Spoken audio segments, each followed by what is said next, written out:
The Aramaic words Jesus spoke over water. What cymatics and neuroscience now reveals: scientists placed grains of sand on a metal plate, connected it to a speaker, and watched something that should have been impossible. The sand arranged itself into precise, geometric patterns as sound frequencies changed. They called this phenomenon Cymatics, and they had no idea that what they were documenting had already been practiced 2,000 years ago. Jesus of Nazareth spoke Aramaic, a language so tonally precise that the words themselves carry vibrational properties that Greek and Latin translations completely lost. When he spoke over water, Oberthis storm, he was not simply praying. He was doing something that modern neuroscience and acoustic physics are only now beginning to describe with scientific language. We are going to explore the real science behind what happened when Jesus spoke. Not pseudoscience, not fabricated studies, but peer-reviewed research from institutions you can look up yourself. We will look at cymatics, developed by researcher Hans Jenny. We will look at the neuroscience of sacred language, studied at the University of Pennsylvania. And we will look at what Aramaic scholars say about the original sound and meaning of the words Jesus used. By the end of this video, you will understand that what Jesus did was not magic. It was a mastery of the relationship between sound, intention, and matter that we are just beginning to rediscover. What is cymatics, and why does it matter? Cymatics is the scientific study of visible sound, the study of how vibrational frequencies create physical patterns in matter. The field was formally developed by Swiss physician and researcher Hans Jenny, who published his foundational work, Cymatics, a study of wave phenomena and vibration. In 1967, Jenny spent years photographing the geometric forms that sound creates in sand, water, and other substances, documenting with precision what ancient traditions had described symbolically for millennia. The core finding is this: different sound frequencies produce different, repeatable geometric patterns. Low frequencies create simple forms. Higher frequencies create increasingly complex, ordered, and geometrically precise structures. When the frequency shifts, the pattern dissolves and a new one forms instantly. The matter responds to the sound with mathematical precision, not randomly, not approximately, but with an order that mirrors the mathematical structures found in nature itself. Ernst Chladni, an 18th century German physicist, had already demonstrated a version of this principle when he showed that bow strokes on a metal plate covered in sand produced ordered geometric figures, what became known as Chladni figures. Jenny extended this work dramatically, showing that the principle applied not just to solid matter, but to liquids, pastes, and even living tissue. Why does this matter for our subject today? Because the water, the substance Jesus repeatedly engaged in his ministry, is one of the most responsive media for vibrational frequencies. Water's molecular structure allows it to temporarily organize in response to sound in ways that are visibly and Aramaic, unlike its later translations, was a language where the vibrational quality of the spoken word was inseparable from its meaning. The sound was part of the message. Cymatics gives us a scientific framework to begin understanding what that actually means in physical terms. The Aramaic language and the physics of its sound. Jesus spoke Aramaic. This is not theological interpretation. It is historical consensus. Aramaic was the common language of 1st century Palestine, and the Gospels preserve several direct Aramaic words and phrases exactly as Jesus used them. Abba, meaning father. Talitha kume, meaning little girl, arise. Iphatha, meaning be opened, and Eli, lama, sabachthani, his words from the cross. What most people do not realize is that Aramaic belongs to a family of Semitic languages in which the root of every word carries a vibrational, sensory meaning that cannot be fully captured in translation. Neil Douglas Klotz, a scholar of Semitic languages and author of Prayers of the Cosmos, published by Harp, has documented extensively how Aramaic words spoken by Jesus carry layers of meaning that operate simultaneously: poetic, physical, and spiritual. In whiles, Greek translations collapse into a single literal layer. Take the Aramaic word abun, what Jesus used when he said, "Our Father." Douglas Klotz shows that abun is not simply a title for God. It contains the root ab meaning source or parent, combined with the suffix wun, which carries a vibrational, generative quality. It is closer Thor. the breathing that generates all things, than to a paternal figure sitting in a throne. The sound of the word, when spoken, as Jesus spoke it, carries the meaning in its resonance as much as in its semantic content. This is not mysticism. The relationship between sound, meaning, and vibration in Semitic languages is documented in academic linguistics. When Jesus spoke Aramaic over matter, over water, over human bodies, over storms, he was deploying a language in which the sonic properties of the words were designed to carry precise vibrational information. Cymatics shows us what sound does to matter. Aramaic linguistics shows us what Jesus' specific sounds contained. What neuroscience says about sacred language and the brain. Andrew Newberg is a neuroscientist at Thomas Jefferson University whose career has focused on what happens in the human brain during prayer, meditation, and the use of sacred language. His research, published in peer-reviewed journals and summarized in his book, How God Changes Your Brain, co-authored with Mark Waldman, uses SPECT imaging to document real, measurable neurological changes during spiritual practice. Newberg's findings are specific and significant when people engage in prolonged prayer or the repetitive use of sacred words. Anprasis,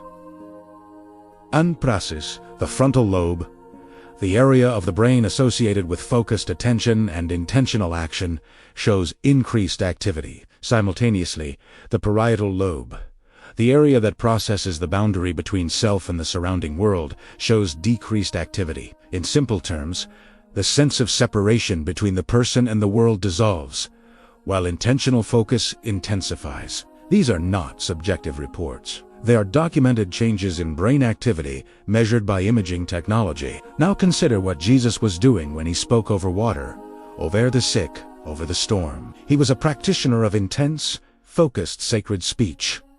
Someone for whom the use of Aramaic words in intentional, concentrated ways was not occasional, but constant. His capacity for what Newberg would call peak spiritual states would have been extraordinary. The neurological coherence he brought to those moments, the quality of focused attention, combined with dissolved self-boundary, is precisely what the science describes as the condition for transformative effect. If what we're covering here is opening questions you want to go deeper on the Aramaic, the neuroscience, the practice, I'm preparing something written that goes much further. Drop the word sound in the comments. And ILL. Make sure you read first to know when it is ready. The specific Aramaic words Jesus spoke over water led us. Now look at specific moments where the gospel accounts record Jesus speaking over water, and examine what the original Aramaic terms behind those accounts actually contain. The most documented instance is Jesus calming the storm on the Sea of Galilee, recorded in Mark chapter 4. The Greek text translates his words as, "Peace, be still." But behind that Greek translation, the Aramaic roots point to something far more specific. The word translated as peace, shalom in Hebrew, shlama in Aramaic, does not simply mean an absence of conflict. It means a state of completeness, wholeness, and harmonic order. And the word translated as still carries roots related to binding or bringing into alignment. Jesus was not asking the storm to stop. He was commanding the elements to return to their natural harmonic state, to their proper frequency, in somatic terms. Consider also the moment of the baptism of Jesus in the Jordan River and the accounts of him speaking blessings over water and bread. In the Aramaic tradition, to speak a blessing, baraka, over a substance is to intentionally charge it with a specific frequency of intention. The blessing is not ceremonial decoration. It is a deliberate act of vibrational engagement with the substance at hand. Douglas Klutz, drawing on both Aramaic linguistics and the resonance traditions of the Middle East, argues that when Jesus blessed water or food, the spoken Aramaic words functioned as a kind of tuning, bringing the vibrational state of the substance into alignment with a specific sacred frequency. Cymatics shows us that this is not metaphor. Sound does reorganize matter, and if the sound carries enough precision and intentional force, the reorganization can be dramatic and sudden. What this means for you today, the convergence of Aramaic linguistics and neuroscience, is not simply an academic curiosity. It points toward a practice, one that Jesus engaged in constantly, and that is available, in different degrees, to anyone willing to bring the same quality of attention to the use of sacred language. The first implication is this: The words you speak carry physical force. This is not metaphor. Sound creates patterns in matter.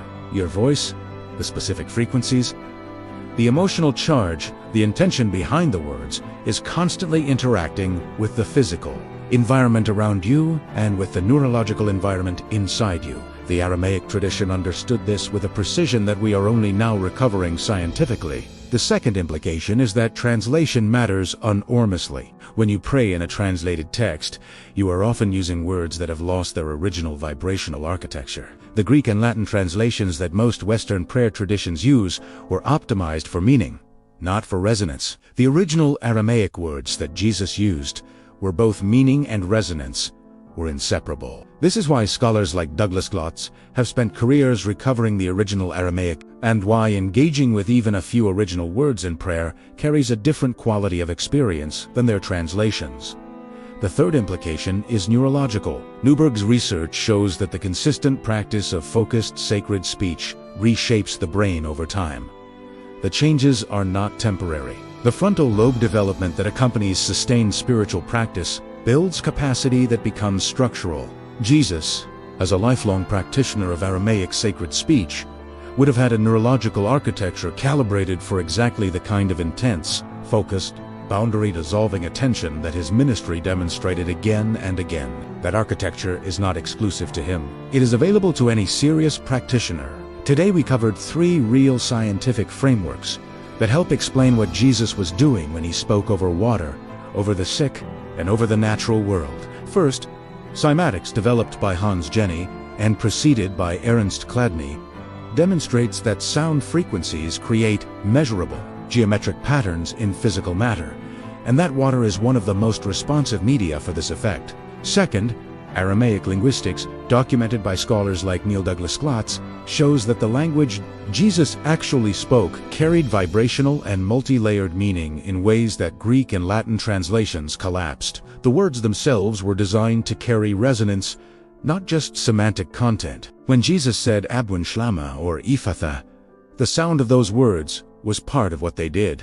Third, neuroscience. Through the peer-reviewed work of Dr. Andrew Newberg, documents that the consistent use of sacred language in states of focused intention produces measurable changes in the human brain. Increased frontal lobe activity, dissolved self-boundary, and over time structural neurological development that supports precisely the kind of transformative attention Jesus consistently demonstrated. This is not pseudoscience. Every source cited in this video is verifiable. Every researcher named is real. Every study can be found and read. What Jesus did was not magic. It was a mastery of the relationship between sound, sacred language, intention, and matter. A mastery that 2,000 years of translation and institutional religion largely buried, and that science is now beginning to uncover. The question is not whether this is real. The question is what you will do with the knowledge that it is. If this video changed something in the way you understand Jesus, language, and the physical world, you are ready for what comes next. In the coming days, I am releasing an ebook that goes far beyond what we covered here. The complete Aramaic words, the cymatic principles behind each one, the neuroscience practice you can apply starting tonight, and the historical scholarship that confirms every claim. Subscribe so you don't miss the launch. Share this with one person whose faith deserves this depth. And leave a comment below. I read every single one. The words you speak matter more than you know.